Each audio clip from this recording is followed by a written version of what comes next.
Hello and welcome to the Dream Team Professor podcast. My name is Scott and in this episode we're going to be looking at the top players to target in Game Week 27 Sun Dream Team. Now as always we're going to start off with the fixture ticker from ffstuff.co.uk and we're going to look at the double Game Week teams for this week. So we have Arsenal at home to Brentford and at home to Porto in that second leg of the Champions League.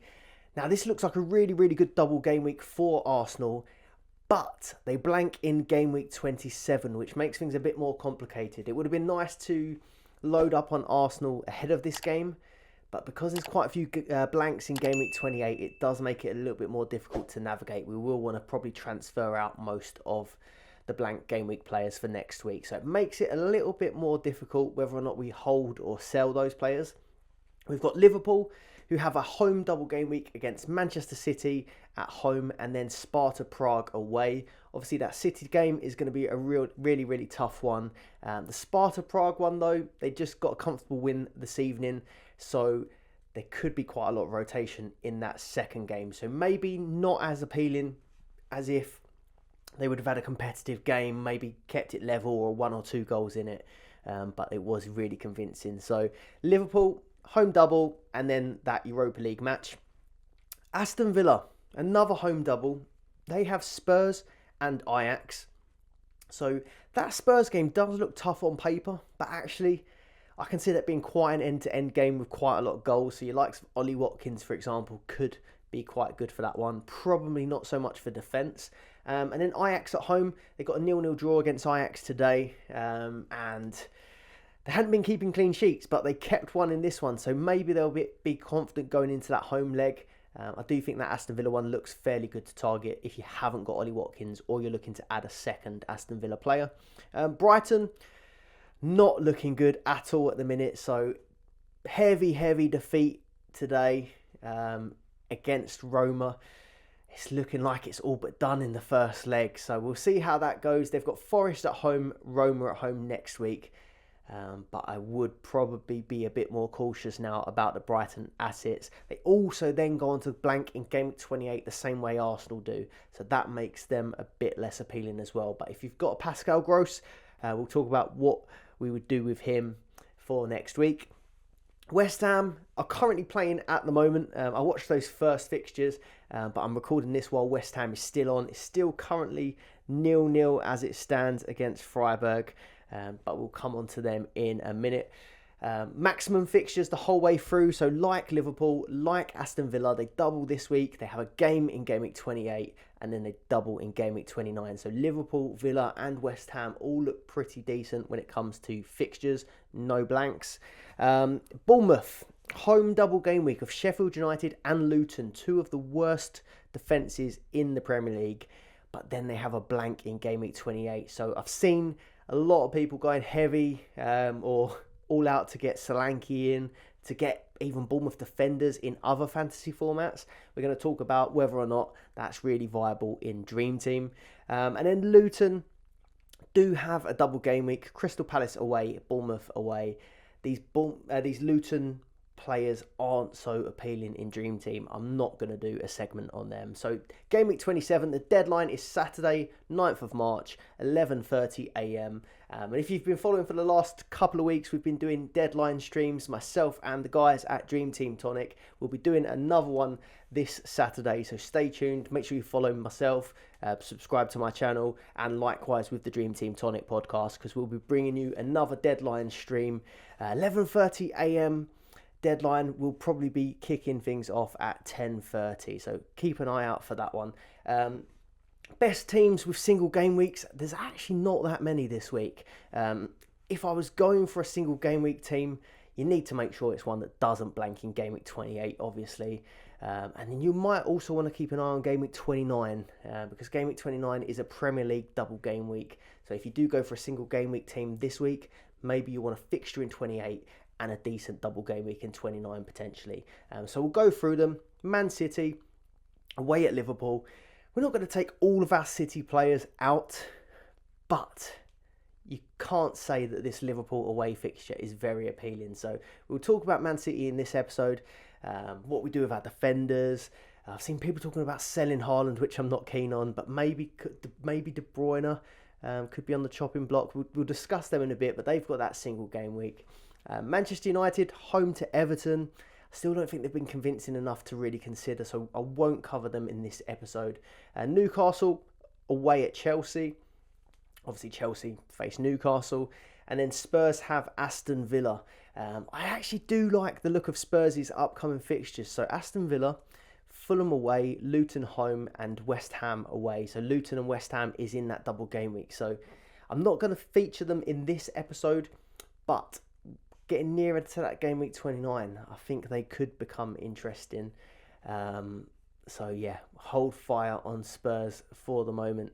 Not much really else standing out in the way of single game weeks. Fixture volume over the next 3 game weeks. So on FF Stuff, you can move the arrows and it will tell you how many fixtures a team will play over those game weeks. So across 27, 28 and 29, there are just 4 teams that play 5 fixtures. That's the most any team plays. That's Liverpool, Villa, West Ham, and then Luton. So starting off with Liverpool, City and Sparta Prague double. They then face Manchester United away from home in game week 28, which is going to be a big clash. And then game week 29, Brighton and Sheffield United both at home. Looks like a really, really good double game week in game week 29. So Liverpool probably have the best fixtures over the next 3 game weeks. You then have Aston Villa, who play 5 fixtures, Tottenham, Ajax, West Ham away in the Premier League, Wolves at home, and then Man City away, so it gets a little bit tougher towards the end. West Ham, they have the 5 fixtures, Burnley, Freiburg, both at home, Aston Villa at home in the Premier League, Newcastle away, and then Tottenham at home. So Newcastle, Tottenham is in game week 25, double game week. Then Luton, I'll mention them anyway, just in case any of you are fancying Luton players. Crystal Palace away, Bournemouth away, Forest at home, and then a double game week, a North London derby double game week, Tottenham away from home, and then Arsenal away from home. So Luton's really does look a bit dodgy towards the end. So they're the teams with 5 fixtures. Teams with 4. So the teams that I like the most with 4 fixtures, obviously Man City are up there, Liverpool away, Newcastle at home in the FA Cup, and then a double of Arsenal, Aston Villa. So quite tough fixtures there, but City are probably the best team, or the best team in the Premier League, and you still expect them to win the majority of those games, I think. Arsenal, Brentford at home, Porto at home, blank in 28, City away, Luton at home. So really, you're still going to want your likes of Saka for game week 27 and game week 29. So that's when it spits up the question, do you just hold or do you move on and get back? Brighton have a similar scenario. Forest at home, Roma at home, blank, then Liverpool away, Brentford away. I think with Brighton, it'll be a case of if you have got Brighton players this week, maybe you hold your Pascal Gross, but then once you do move him on, you probably won't be considering bringing back the same way as you would with Saka. Speaking of Saka, I talk about sort of hopping on, hopping off. Ideally, in an ideal world, maybe you could have Saka for game week 27, have him for both games, then maybe move him to a Maddison in 28, someone that's got a decent fixture in 28. You could move him on to a Maddison or a Son, who faces Fulham away, and then move back to Saka in game week 29. But we just know with these sort of hop-on, hop-off plans, it only takes an injury or a suspension, and it can all be messed up. So it is something to consider. Do you just hold Saka through the blank? So that's the teams with 4 that I like the most: City, Arsenal and Brighton. There are a few more here. So Manchester United, they have Everton at home, Liverpool at home in the FA Cup, Brentford away and Chelsea away. Overall, I think that's pretty difficult. Newcastle, they have Chelsea away, City away, 2 tough games. Then a nice home double game week, West Ham and Everton. So it looks a bit better in game week 29.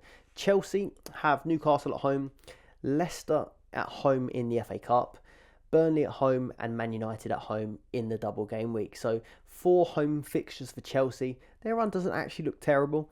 Then Spurs, I like this one. I mentioned Aston Villa away, Fulham away, game week 27 and game week 28. And then that double game week in 29 of Luton at home and West Ham away. I think someone like Son or Maddison could be really, really good for that game week.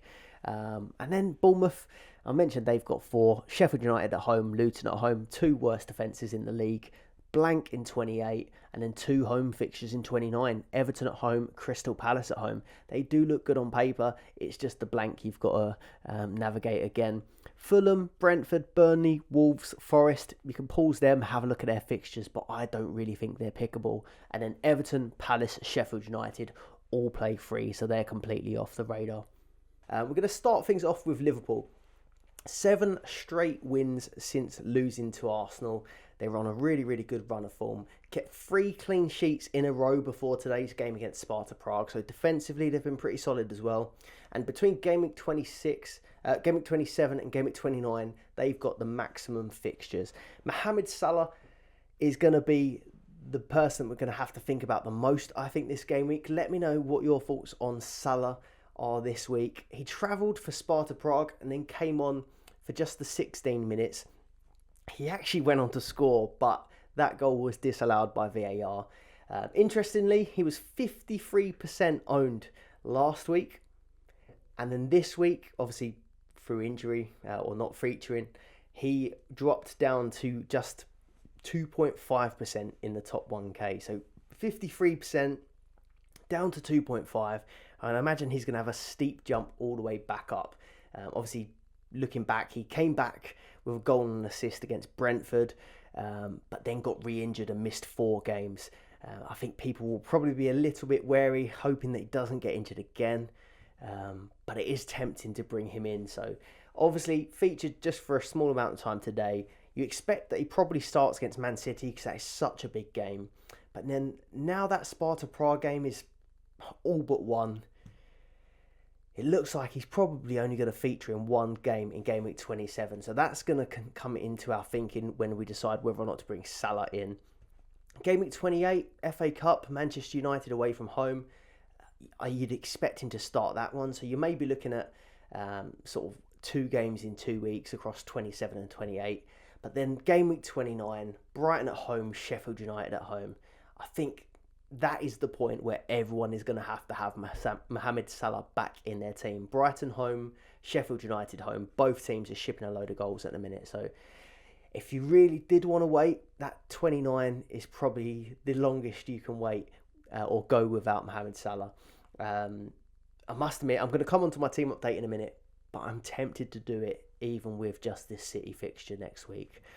Darwin Núñez obviously came back from injury with a winning goal in the weekend fixture, and then got 2 goals against Sparta Prague this evening. So 13 points. He's on 16 goals, 14 assists for the season. Having a really ridiculously good season so far. 5.7 average. Again, I thought maybe he'd be phased back after having his injuries, but he is always involved. If he's on the bench, he ends up coming on. You do get a lot of minutes out of him. So maybe, just maybe, Darwin could be the guy to go for over Salah in the shorter term.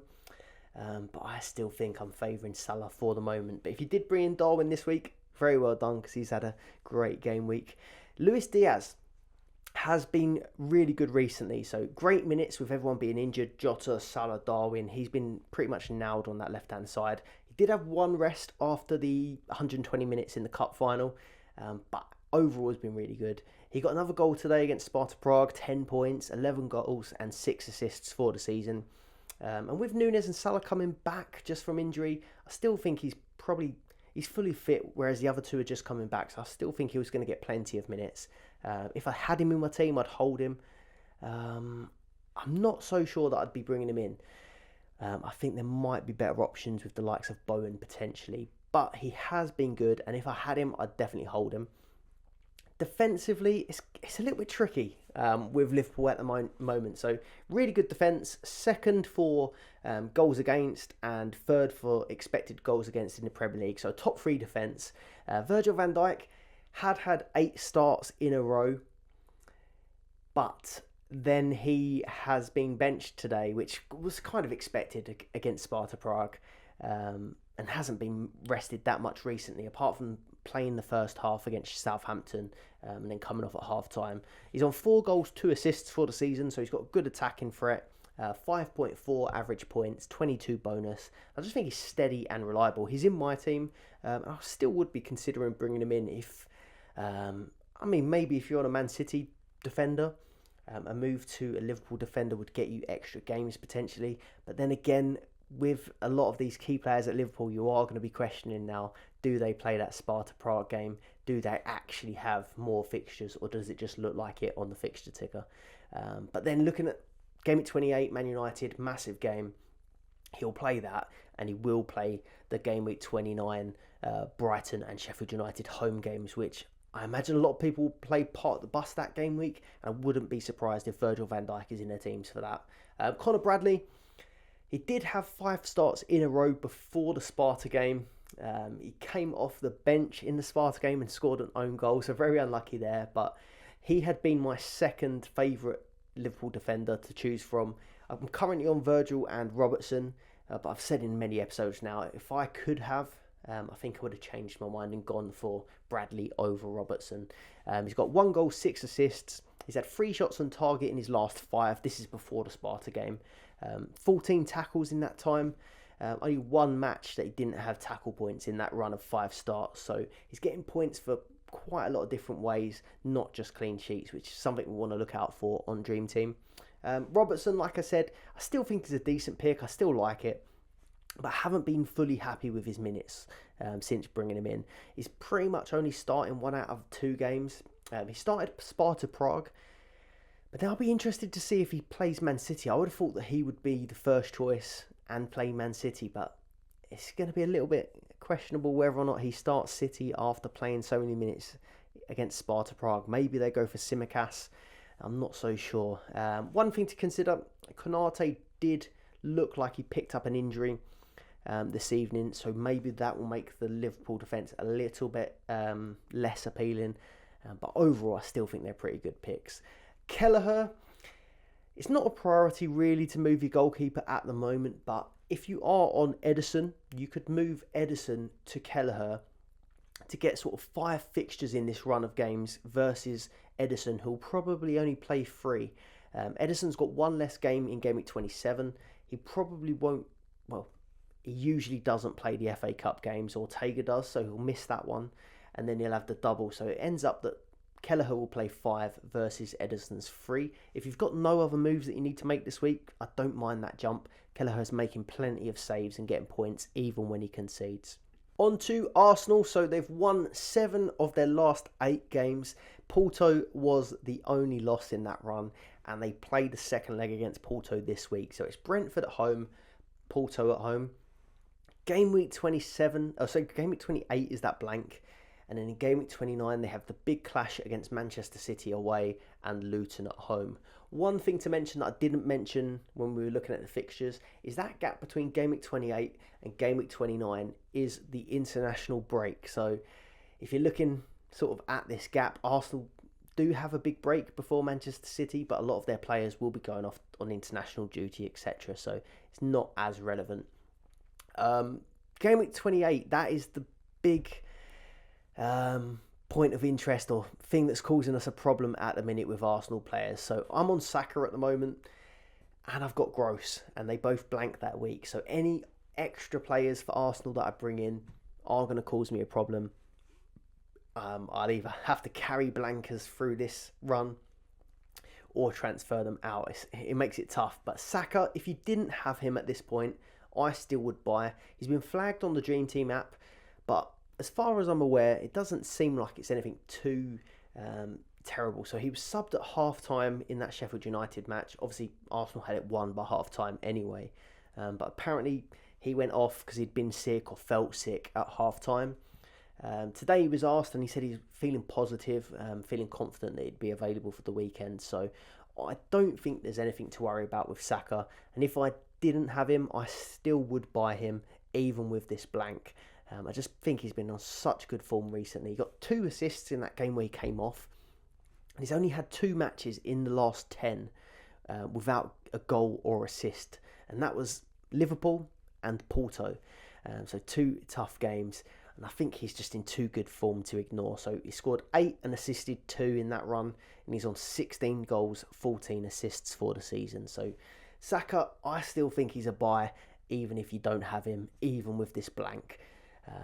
And like I said, like if this was game week 27 and Arsenal just had the single game week, and then they had a single game week in game week 28, I don't think I'd be considering taking Saka out. It's only because the blank makes you feel like you need to take them out. Obviously, if you can take them out and then bring them back, it's ideal. But I've seen on more than enough occasions this season that you have a plan to do something like that, and then an injury or a red card comes up and it does ruin it. So it's one thing to be a little bit aware of. I don't mind a double up on a second Arsenal player, whether it's an attacker or defender, if you don't already have sort of two blankers in your team. So Odegaard, 42 points over the last 5 game weeks. You've got Havertz with 41 points over the last 5 game weeks. He grabbed another goal and another assist in the Sheffield United game, and he's actually been on good form, Havertz. I know a lot of you think the Kai Havertz talk will be a joke, but he's looking really good at centre forward. So 3 goals and 3 assists in his last 4 matches. So 6 attacking returns in 4 matches. And he's doing really well at striker. I don't think Gabriel Jesus gets straight back in. He's on 8 goals, 5 assists for the season. And Odegaard's on 9 goals, 8 assists. They're probably the 2 midfielders that I'd bring in if I was looking to double up on Arsenal attack. But I find the defence interesting. So Arsenal have conceded 5 shots on target in their last 5 matches.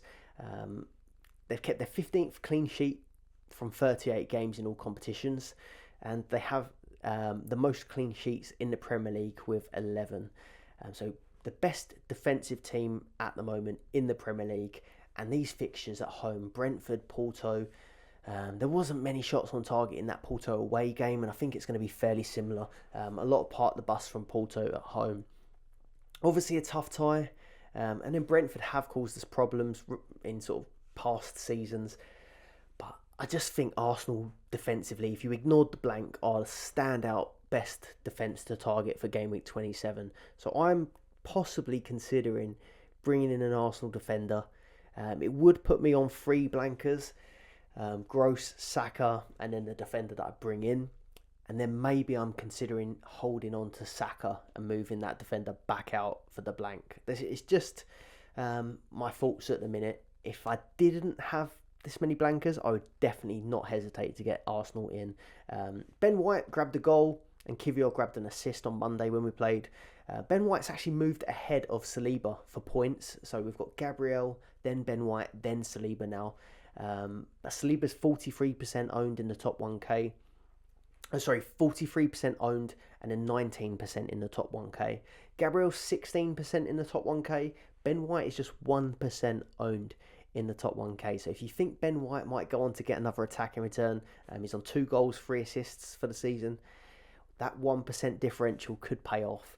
But I think Gabriel would be top of my list if you could afford the extra over Saliba, for example. He's on 3 goals, 1 assist, and he just looks like scoring every game at the moment when these corners come in. So yeah, I'm tempted to bring in an Arsenal defender for Ake in my team, but we'll come on to my team a bit later in the episode. Aston Villa up next. So obviously played this evening, that 0-0 with Ajax. 3 wins in a row before that Ajax draw. A very good result away from home against Ajax. I think they'll be happy with that. Maximum fixtures across the next 3 game weeks. So Tottenham at home, Ajax at home. Game week 28 is a Premier League game away at West Ham. And then game week 29, it's home to Wolves and away to Manchester City. So the run starts to get a little bit tougher. Attacking wise, the fixtures look good. Ollie Watkins did blank in the game against Ajax, but had a really, really good result in the previous match. Defensively, I had written down that they actually haven't been that great recently, but of course they did keep a clean sheet this evening. Konsa was sent off, and I wrote a whole piece about how I thought Konsa was the best defensive option, but he was sent off in this Ajax game, so he's going to miss the next second leg against them. He obviously still will be available for the Premier League, but I don't think that's appealing with it being just a single game week for him. So Ollie Watkins, I'm going to start off with, has gone from 19% owned in the top 1k to 93% in the top 1k. in one game week. He got a brace against Luton. He's got 5 goals in his last 3 matches, and he's on 18 goals and 15 assists for the season. He's the second highest striker behind Haaland, and he's averaging 6.7 points per game. So Ollie Watkins firmly on the watch list to target, and it looks like already a lot of you have brought him in already. Captaincy candidate. So at the moment, my armband is on Saka. I think Saka, with those 2 home games, is looking like the best one to target. But there is an argument that Ollie Watkins could be the second best option with the armband. So he has hit 8 double-digit returns this season. He's got haul potential. I think there was a game where he scored like 25 points earlier in the season. But they are kind of tough-looking fixtures. So Tottenham at home, Ajax at home. The only thing I would say is that cagey game in the Ajax first leg, I think Villa will be looking to bring the game to them in the home leg. And then Spurs, we know what Ange Ball's like. It's going to be end-to-end. They're going to be at each other. That high line, I think, really could play into the hands of Ollie Watkins. So I still think that Ollie Watkins could be a good captaincy candidate. The only thing that makes me think that Saka maybe edges it is that Saka still scores points when he doesn't get attacking returns, whereas we saw this evening, Ollie Watkins, if he doesn't score, he blanks, whereas Saka will probably get tackle points, he could still get bonus points, chances created, all that. Ollie Watkins is all about the goals and the assists. Douglas Luiz, 9-point average over his last 3 matches. Sorry, I've written this up before tonight's game. 5.4 season average. He's 3.5% owned in the top 1K, which makes him a nice differential. He's on pens. He's taking set pieces like the corners. And he's a 90-minute man. So I still think that he's a good option, a good differential if you're looking at someone that will play every single game. But just isn't that exciting when it comes to attacking returns. 9 goals, 8 assists, more than I would have expected for him. And then 27 bonus points does make him quite a steady point scorer. Not the best game this evening, but I still think he'll pick up plenty of points across this run. I had put down Bailey, 9 goals, 12 assists, and he had 6 starts in a row before this Ajax match. His minutes never feel completely safe because he does get early subbed. But it was looking like he was getting a good run of starts together, but he was benched in this Ajax game. I'd put Douglas Luiz above him as an option at the moment. Just feels a little bit safer. Defence, I mentioned Konsa, but obviously he's had his sending off. I think I'd rather just avoid. If I had to, I'd probably go for a Moreno at this point. Cash, I think he was benched this evening. He has been getting a run of games. But quite honestly, with all these injuries, I'm not really feeling the Aston Villa defence at the minute. I think there's better options. In goal, Martinez makes plenty of saves. Clean sheet this evening. But again, I think I would just prefer Kelleher. He's cheaper. And I think the Liverpool defence is just a better defence than Aston Villa's at the moment. If you're enjoying the video so far, please do leave a like and subscribe to the channel to get kept up to date with all the latest Dream Team content. Hit the bell as well. You get notified if I'm going live or I've got a new video coming out. And then do follow the Dream Team Tonic podcast. We have a podcast that goes out every Sunday or Monday to our Patreon community. We answer all our Patreon members' questions in the live chat.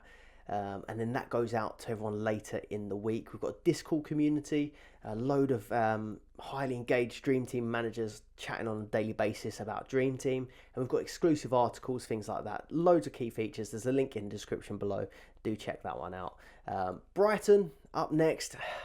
I really have gone off Brighton. And I've got Pascal Gross in my team currently. And I was so positive going into this run of fixtures about how well he could do.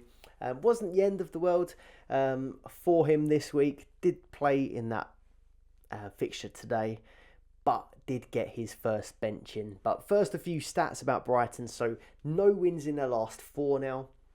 They've scored just 1 goal in their last 4. Game week 27 looks okay. Forest at home, Roma at home. But now you sort of question what the sort of mindset's going to be like for that second leg. So Forest at home. Does look like a decent fixture. Roma at home, I'm not really sure how they approach this one. I really don't feel like they're going to come back from that 4-0 loss this evening. But maybe they go gun-ho. Maybe they really do attack it and do a bit of damage. I can't see them overturning the defeat. But The worst case will be if their heads are gone, they give up, there's rotation. I really hope that isn't the case. They've got the blank in 28, so I guess they're just going to throw everything at it in that second leg. But yeah, not a great time for Brighton. Pascal Gross, so benched the first time in 12 game weeks. He'd played 16 consecutive 90 minutes before that game where he was benched. He did come on. I think he was close to getting a bonus point, but just missed out on it. And then today, just the 4 points for him. But I think if you're in my scenario and you've already got Pascal Gross, looking at Forest at home, Roma at home, you've got to think about the reasons why you brought him in. I've got a graphic on screen from FF Stuff. This is just his points over the recent ones. 7, 13, 10, 12, 7, 3, and then 1. But he's been consistent for bonus. He always does seem to hit those bonus points, even in the games where he's not great. I still think you just have to have a little bit of patience. Give him that one more game week and then take him out in game week 28. I think that's what I'm thinking I'll do. Keep him in for this one double and then move him on. But defensively, I can't see any value in bringing in Brighton defenders at the minute. They just can't stop conceding. And even the midfield and attacking options, apart from Pascal Gross, none of them really seem that safe for minutes. None of them seem that reliable when you could go for a Diaz, a Bowen, a Kudus, people like that you know are going to start every single week. So at the moment, stock falling for Brighton. On to West Ham. So it's been back-to-back wins since Paqueta returned, but this was before the Freiburg game.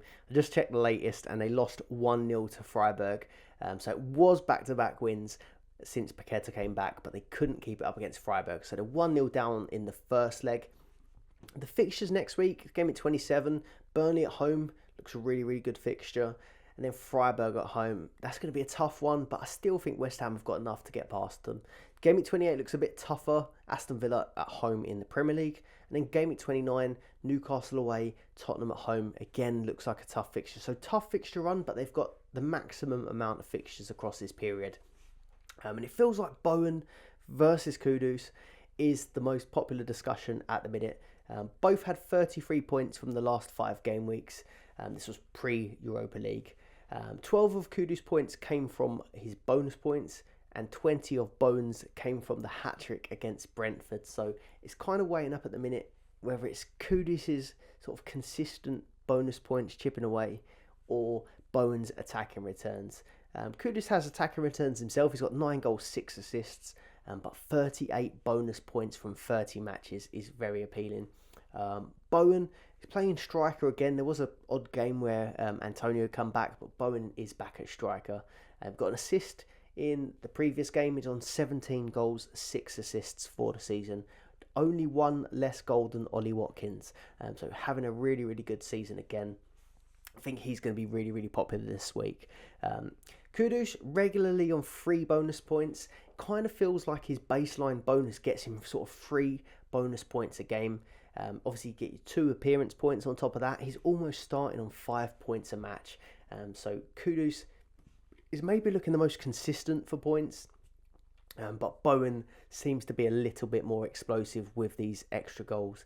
While we're here, I'll quickly look on ffstuff.co.uk's match centre to see if anything notable happened with the point scorers from West Ham in that 1-0 loss. Specifically these 2 players. So Kudus finished up on 6 points, 7 ppm, so he only finished on the 1 bonus. If he'd hit 8, he would have gone up to 3 bonus points. He did manage a shot on target and 2 big chances created. Bowen, on the other hand, just the 4 points for him. Not as good for bonus. He's on 4 ppm. Managed 2 shots on target, but looks like Kudus came out on top on this one. Someone that looked like they scored pretty well was Emerson, 8 points. He's gone off in the 68th minute, so I'm going to have to make sure that he hasn't picked up an injury or anything like that. I've not watched the game. I had put Emerson down because he's had a 1 goal, 3 assists and 20 bonus points so far this season. You do get a chance of attacking returns with him, and he's a high volume tackler. But West Ham are the 6th bottom defence in the league for goals against, and the 3rd worst defence in the league for expected goals against. Areola's been making a ton of saves recently. Clean sheets haven't been looking great for West Ham. And with the likes of Villa, Newcastle, Tottenham coming up and down the line, I'm not that keen on West Ham defenders. On to Bournemouth next. This is going to be a sort of quick one. The main question is Dominic Solanke. Very popular on other fantasy formats. Is it going to work out on Dream Team for him? So double game week of Sheffield United at home and then Luton at home. Game week 28 is a blank, so the same scenario as with Arsenal, with Brighton. Something to consider if you're already stocked up with players from there. He blanks in 28. 29 is also a home double game week of Everton at home, Crystal Palace. Looks really, really good. So is Dominic Solanke a decent option for this double game week? So Dom Solanke is on 6.2 average points, 16 goals and 5 assists for the season. So he's doing well for attacking returns. He's got high average points per game. There's just question marks at the minute over his fitness and this injury he's been playing through. He's had a knee injury he's been playing through. He missed the FA Cup match. Did play the last game but only got 4 points. He's got 1 goal, 2 assists in his last 5. So his form's dipped slightly. But as you can see on the graphic from FF Stuff on the screen, he has got big point hauls in him. So 15 points, 20 points, a couple of 9s, 12. He can hit the big numbers. It's just whether or not you think he's reliable. Maybe going against the likes of Saka or Ollie Watkins. I think I would still favour Saka or Ollie Watkins over Dominic Solanke for this game week. I feel like if you were going to bring Dom Solanke in for this double game week though, I feel like you just kind of have to go all in and maybe give him the armband. He's playing against 2 of the worst defences in the Premier League in Sheffield United and Luton. Both are at home. So I do think they are really good options there. It's just a blank that's off-putting again. This blank in Game Week 28 is causing a bit of problems because all the teams that have got good Game Week 27 doubles do end up being following up with this Game Week 28 blank. One way around you could do this if you have your 12th man chip potentially and you are overcommitted with these blank players. You could potentially bring Dominic Solanke in as a 12th man. He'll come into your team for Game Week 27 and then you don't have to use a transfer getting him out in 28. The only downside of that is you can't captain him. Now on to Man City. It's rare I leave them till the end, but it is a tougher run coming up. So Game Week 27, it's a single game week against Liverpool. And I've actually got the previous meetings on the screen from who scored. So we had a 1-1 in the last game, a 4-1 win for Manchester City, a 3-2 win for Manchester City, and then a 1-0 to Liverpool, a 3-1 to Liverpool, and a 3-2 to Liverpool all the way back in 2022. So recent ones, Man City have had the upper hand, but one thing I've noticed, these last 3 matches, there's been goals in all of them. 2 goals in the last game back in November, 5 goals the game before that, and 5 games before that. So it isn't looking so good for the defensive side of things. But what do we do without attacking players? Man City, I'm not expecting that they're going to keep that many clean sheets in this run. So Liverpool, in Game Week 28, they've got the FA Cup against Newcastle. And then in Game Week 29, they've got a double against Arsenal and Aston Villa. And like I said, they've got an international break before Game Week 28 and 29. I was talking to a few of the guys in the Dream Team Tonic Discord. I fully expect that we'll see a few players faking injuries and bunking off of international duty to be nice and fresh for that Arsenal game. I wouldn't be surprised in the slightest if we see that. So tougher run for City, especially in terms of clean sheets. We may see rotation in the FA Cup, which makes them even less appealing. Phil Foden, I think he feels unsellable at the minute. 20 points in the last game, brace, 3 bonus points, 4 shots on target. This was against Man United, but then he was rested in that Copenhagen match, obviously with a view for this Liverpool match. He's the second highest scoring player in the game behind Haaland with 17 goals and 11 assists. I think Foden, you just have to keep him at the moment. And likewise, I think that you can't really sell Haaland. I've seen some people talk about it, and some people are going to probably do it. He's got 2 goals in his last 2 games, or 7 in 3 if you want to include that Luton 5 goals that he scored. He is finding his rhythm again. He had looked a little bit rusty, but at the end of the day, it's Erling Haaland. He is incredible. I think it's justifiable to not captain him with just the single game week, and there's quite a few good double game weeks coming up. But would you really be surprised if he scored 2 goals against Liverpool? I wouldn't at all. So Haaland wouldn't be going anywhere for me. Kevin De Bruyne, this one I feel like is a bit more debatable. Is he a sell or is he a hold? I think it was just the 4 points for him this game week, so a little bit disappointing. Benched in the Copenhagen game. But a reminder, he has 2 goals, 12 assists from 12 matches. So 14 attacking returns in 12. 6.5 points per game. He's usually protected for these big games. So we've seen him saved for Copenhagen or skipping Copenhagen to play Liverpool. And then it just depends whether or not you think these games will be big games. 28 against Newcastle in the FA Cup. I wouldn't be too... Normally I would say maybe he would be rotated if that Arsenal game was coming up right after. But because there is the international break in between, he's playing 1 game a week in Game Week 27. And then just a week later, he's got Newcastle. So I wouldn't be surprised if he does start both of those. And then I would expect in Game Week 29, big clashes against Arsenal and Aston Villa. I'd expect him to start those as well. So obviously he can be rotated and they will be careful with him. But he's big game Kev and these are big games. So I won't be taking Kevin De Bruyne out. 4 really important matches here. Title race. These are some important ones. So I think that he is going to be in my team for these 4 matches. I do see why people would consider taking him out, maybe for a Bowen, for example, but I just feel like it could be one that punishes you with his ownership. This with City, I don't feel like it's so much of a players to target because it's this single against Liverpool. But I feel like it's important to mention Rodri, 2 assists against Man United, 9 points, and an assist against Copenhagen. That puts him on 7 goals, 9 assists for the season. I don't think he's a buy this week. If I had him, I'd hold him. But I just think we had the debate of sort of Doku, Bernardo, Rodri. Since we did that episode, I think it's been hands down. Rodri has been by far the best option. So later on in the season, if I'm looking to add to my KDB and Foden, Rodri would be the guy that I went for. Alvarez, I feel like my luck might be turning a little bit with this week with Alvarez. So he had 3 benchings in a row, and I was wondering what the hell is going on. 3 benchings since I brought him in as well.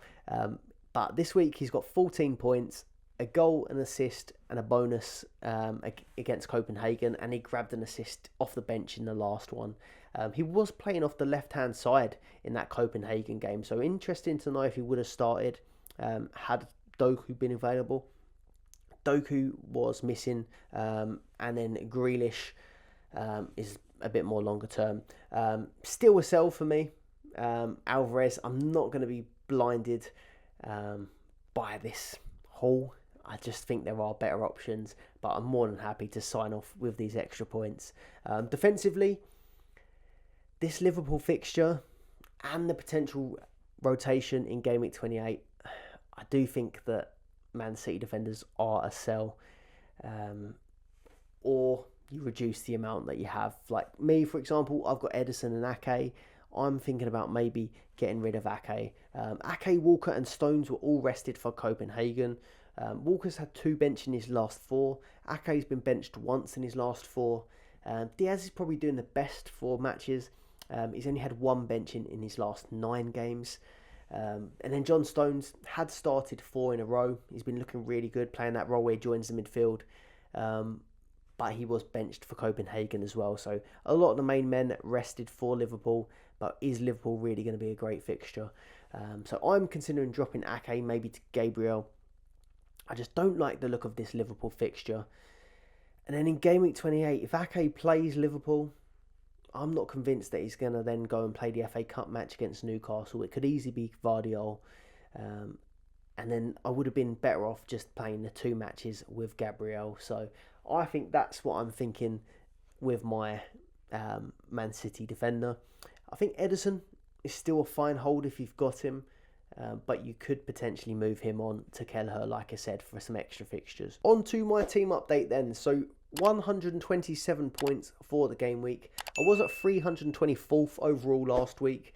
I've got 305th on the screen, but I've just seen I've gone down to 311th after this West Ham match. So still a green arrow, and that's back-to-back green arrows, albeit small ones. I will take that at the moment because I've had some bad luck recently. So Ederson in goal got me 4 points. Van Dijk got me 8. Ake just the 3, rested in midweek.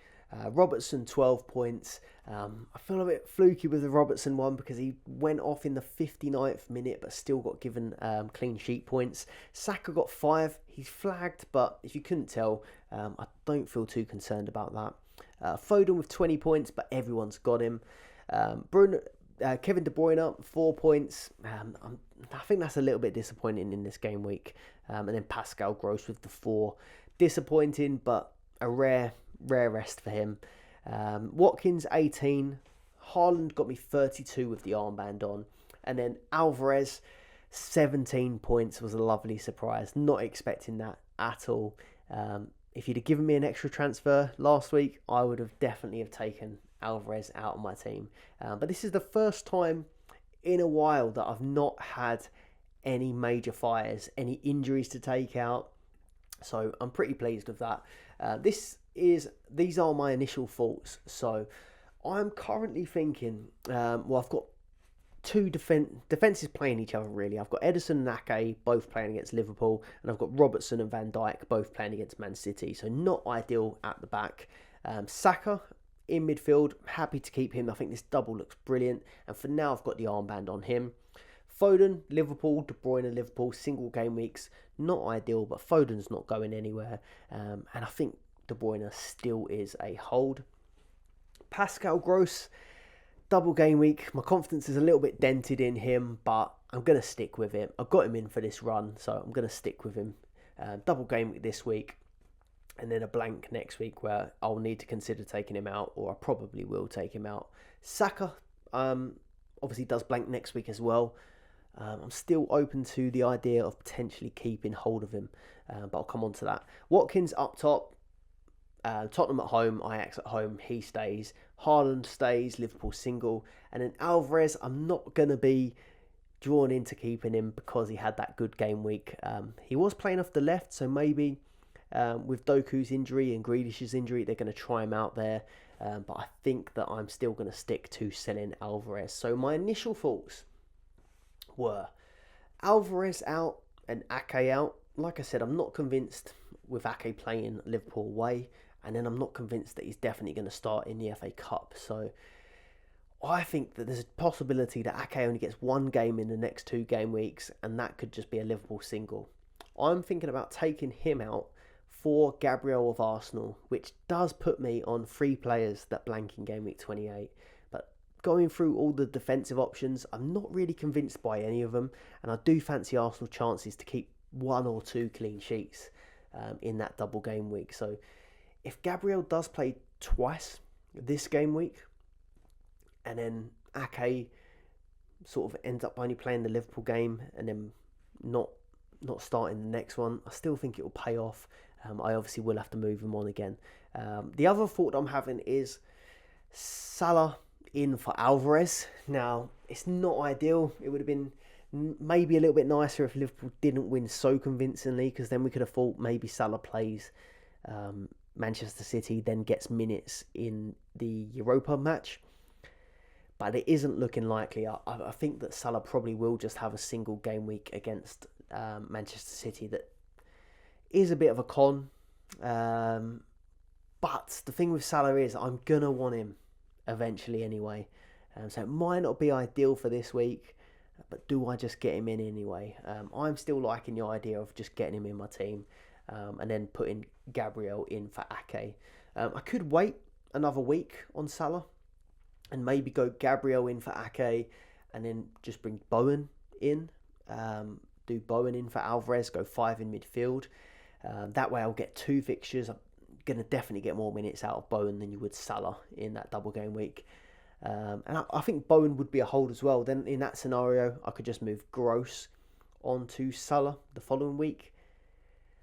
But it's booking in transfers. I'm already taking that risk of bringing in Gabriel and then having to take him out. So I am a little bit wary that maybe things could move your plan off track. The way I could get around that is if I just avoided Gabriel and then went for a defender that doesn't blank. So the people that would come to mind in that scenario would be Connor Bradley for Liverpool, West Ham Emerson if he's fit, or a Villa defender potentially. They won't blank either, but just none of them seem really convincing. I don't think that Villa will keep clean sheets against Spurs.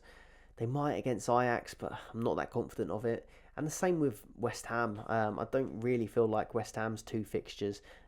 Burnley, they could keep a clean sheet. Freiburg, I guess they could, but just the defence haven't been that convincing.